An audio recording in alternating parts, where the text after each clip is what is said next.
I'm not going to walk through in much detail the two stories that are kind of your extra provided readings for today.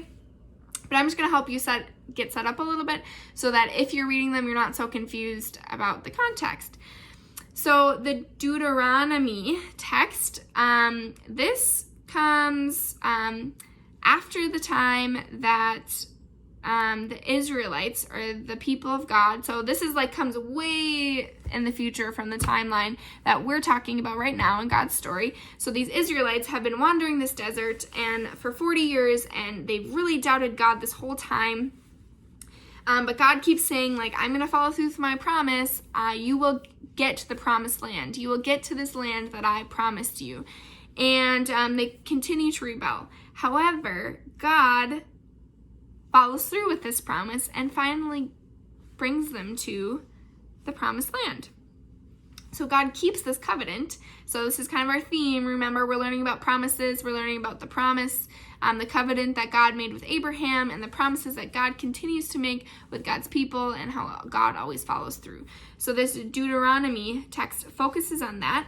And your discussion questions are going to be about rules, and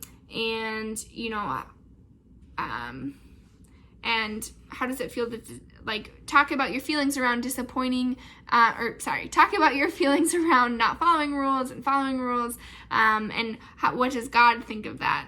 What do you think God thinks when we mess up and we don't always follow the different rules that we're given, or the different expectations that are set for us? So the next text is in the New Testament. So we're in the Gospel of Luke. And so as humans, we always tend to compare ourselves to others, or put people into categories, or give them labels. And this particular text is labeling people that aren't seen as good, or as successful, or as like everyone else. And so, but then there's this reminder that Jesus gives us at the end of this passage that God loves them anyway. So even if you give them labels and you treat them as outcasts, God still loves them, and God is still there for them too. And so your discussion about this one is going to be around labels that maybe you've heard other people give other people. You've heard people give other people, or labels maybe you have been called, and talk about how it feels to be called those things, and what do you think God thinks of these people, and maybe what can you do to help break down and dismantle kind of some of these labels that we give other people.